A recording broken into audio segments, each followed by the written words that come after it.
कि कल है तीज, जिसको हमारे यहाँ गणगौर तीज कहते हैं। शंकर और पार्वती 16 दिन तक तैयार हुए थे और तैयार होने के बाद शिव और पार्वती शिव महापुराण के यजमान बनकर जा रहे थे। तो कल का दिन है वो।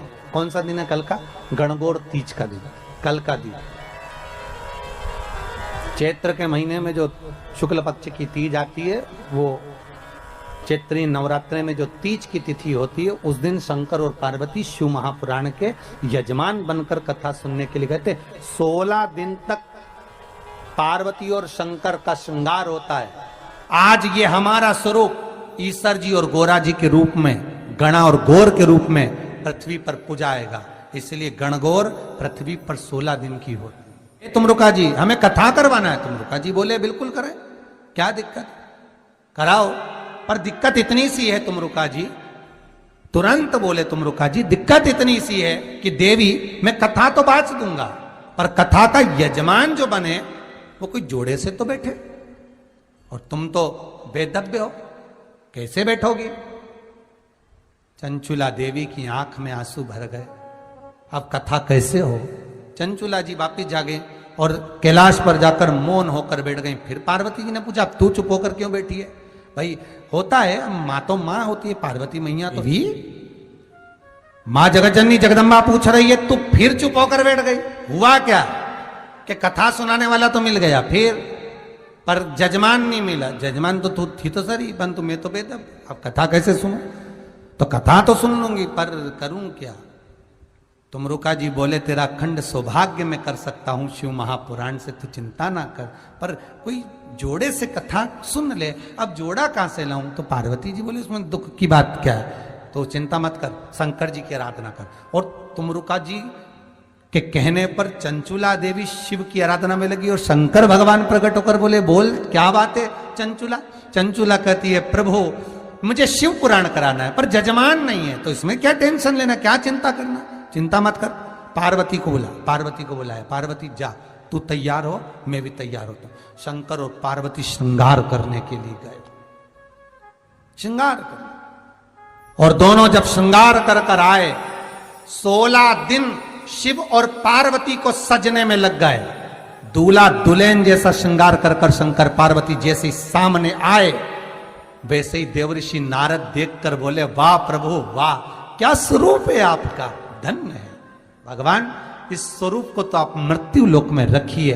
शंकर और पार्वती ने कहा, ए देवऋषि नारद, शिव महापुराण के हम जजमान बने, सुंदर रूप धारण कर कर हम कथा के यजमान बनकर जाते हैं। आज ये हमारा स्वरूप ईश्वर जी और गोरा जी के रूप में, गणा और गौर के रूप में पृथ्वी पर पूजाएगा। इसलिए गणगौर पृथ्वी पर 16 दिन की होती, 16 दिन। शंकर और पार्वती, बच्चे पूछते, मम्मी ये कौन है? तो कही ईश्वर जी। ये कौन है? गोरा जी। ये कौन है? गणा। और ये गौर। तो गणगौर रहे। शंकर जी ने इतना सुंदर रूप कब लिया? जब शिव महापुराण के यजमान बने, कथा सुनने के लिए जब चले। तुमरुका जी से कहा, कहो कथा। ये तुम आज भारत की भूमि की सभी माताओं को, माता पार्वती, गणगौर महारानी, ब्रह्मचारिणी महारानी, मां जगतजननी आपके सुहाग को अखंड सौभाग्यवती बनाए, यही भगवान से प्रार्थना। चैत्र के महीने की ये सिंधारा दूज है। आज नवरात्रे की, चैत्री नवरात्रे में जो दूज होती है, इसको सिंधारा दूज कहते हैं। कौन सी दूज कहते हैं? जम के बोलिए। सिंधारा दूज। सिंधारा दूज का मतलब यह होता है कि कल है तीज, जिसको हमारे यहाँ गणगौर तीज कहते हैं। शंकर और पार्वती 16 दिन तक तैयार हुए थे और तैयार होने के बाद शिव और पार्वती शिव महापुराण के यजमान बनकर जा रहे थे। तो कल का दिन है वो। कौन सा दिन है कल का? गणगौर तीज का दिन, कल का दिन। चैत्र के महीने में जो शुक्ल पक्ष की तीज आती है, वो चैत्री नवरात्रे में जो तीज की तिथि होती है, उस दिन शंकर और पार्वती शिव महापुराण के यजमान बनकर कथा सुनने के लिए गए थे। 16 दिन तक पार्वती और शंकर का श्रृंगार होता है। उसमें से आज का दिन सिंधारा दूज का होता है। क्यों सिंधारा दूज कहते हैं? सिंधारा दूज का मतलब क्या है? क्यों हिंदू धर्म में सिंधारा दूज मनाई जाती है? किस लिए? आज पूरे भारत की भूमि पर कई माताएं हाथ में मेहंदियां लगाती हैं, चूड़ियां पहनती हैं, सुंदर चुनड़ी पहनती हैं, माँ ब्रह्मचारिणी का पूजन करती हैं, माता का आराधना करती हैं। सिंधारा दूज, उसका कारण केवल इतना सा है, सिंधारा दूज का मतलब यह होता है कि चंचुला देवी जब 14 दिन तक शंकर और पार्वती अपने गुफा में से बाहर नहीं निकले शिव महापुराण के यजमान बनने के लिए, तब माता चंचुला देवी ने हाथ जोड़कर मां जगतजननी जगदम्बा को सुंदर वस्त्र, सुंदर चूड़ियां, सुंदर आभूषण माता के चरणों में ले जाकर समर्पित करे थे और कहा, मां इन चूड़ियों को जो मैं दे रही हूं, ये लाल चूड़ी, ये लाल श्रृंगार, ये लाल वस्त्र, जो लाल चूनर जो मैं प्रदान कर रही हूं, मां बस ऐसी कृपा कर दे कि तू इन चूनर को धारण करे और मेरा भी सौभाग्य, मेरा भी सुहाग अमर कर दे, बस इतनी कृपा मेरे ऊपर कर दे। वो सिंधारा दूज का महत्व है, वो सिंधारा दूज का महत्व।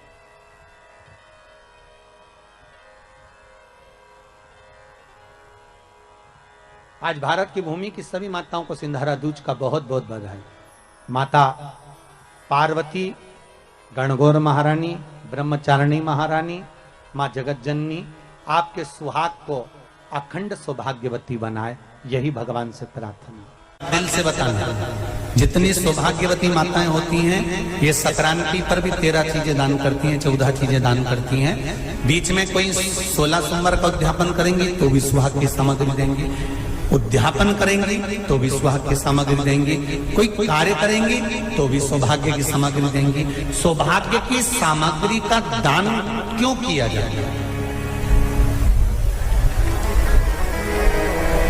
सौभाग्य सूचक वस्तुओं का दान क्यों किया जाए?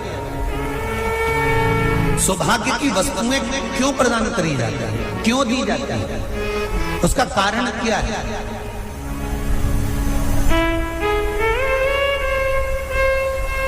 क्यों देते हैं?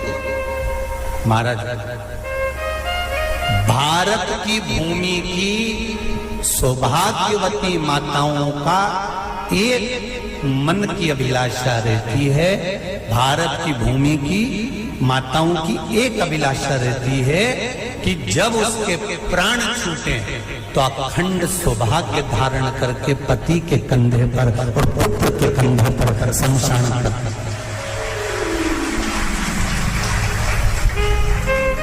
ये भारत की भूमि की माताओं की सोच है, उनके मन का संकल्प, उनके मन का भाव।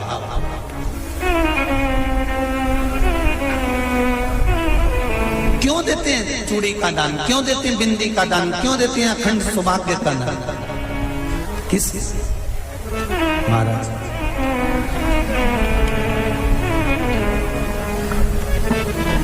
मेरे हाथों में भर भर के चूड़ी रहे,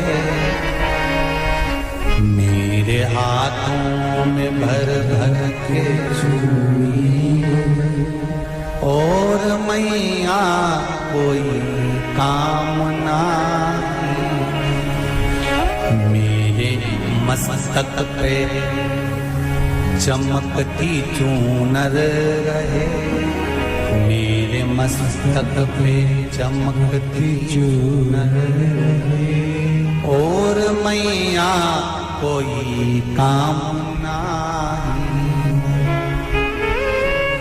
मेरी मांगों में भर भर के सिंदूर रहे, मेरी मांगों में भर भर के सिंदूर रहे, और मैया कोई कामना नहीं, मेरे पाँव में बिछुड़ी का जोड़ा रहे,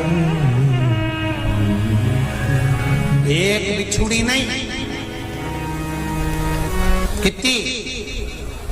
2, 3, 4, 5, एक एक पाँव में जोड़े से बिछुड़ी होना चाहिए, केवल एक नहीं, सिंगल नहीं। वो तो आजकल का फैशन हो गया महाराज, जो केवल एक बिछुड़ी धारण कर लो उसी में फैशन दिखे। शिव महापुराण की कथा कहती है जब बेटी को विदा करा जाता है और पहली बार बेटी के पांव में जब बिछुड़ी डाली जाती है तो वो बिछुड़ी भी अलग अलग नहीं होती, उस बिछुड़ी के जोड़ को चेन से एक दूसरे से बंधा हुआ होता। बोलो सही है कि गलत है?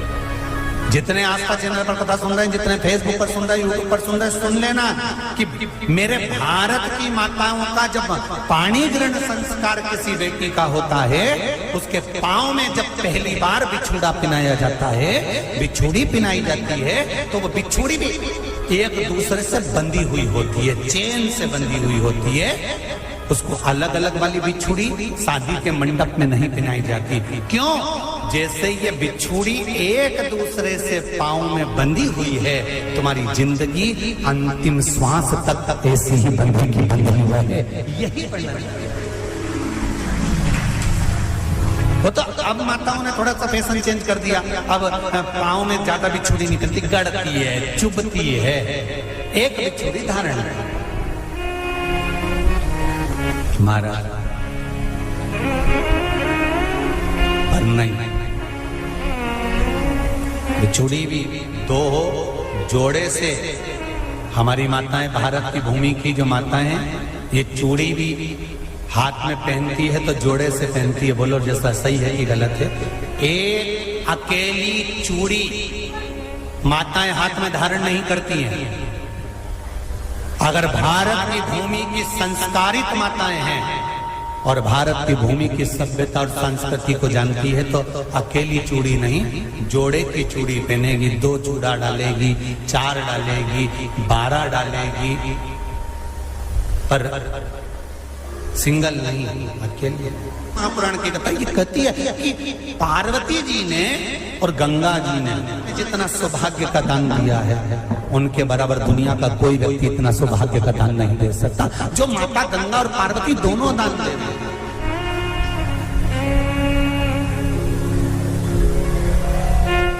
प्रतिदिन दे रहे हैं।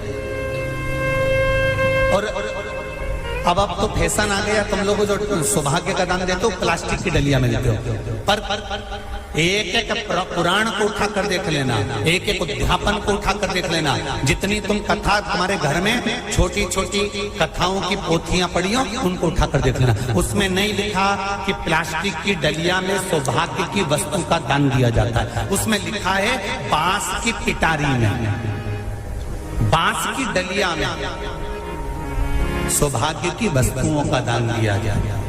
क्यों? क्योंकि बांस वंश की वृद्धि करता है, बांस सौभाग्य की वृद्धि करता है, और बांस अखंड सौभाग्य, जैसे बांस का पौधा बढ़ते चले जाता है, बढ़ते चले जाता है, उसी तरह बांस की डलिया में जब दान दिया जाता है, बांस की टोकनी में जब दान दिया जाता है, तो ये भाव रखा जाता है कि तुम्हारा सौभाग्य ऐसे ही बढ़ता रहे। पर अब थोड़ा सा फैशन चेंज हो गया तो प्लास्टिक की डलिया, पर प्लास्टिक की नहीं। बहुत ध्यान देना जरा, शिव महापुराण की कथा चल रही है। संपूर्ण देशवासियों की मेरी माताओं से निवेदन है, मेरे इन भाइयों से निवेदन है, उसको जरा ध्यान से सुनना।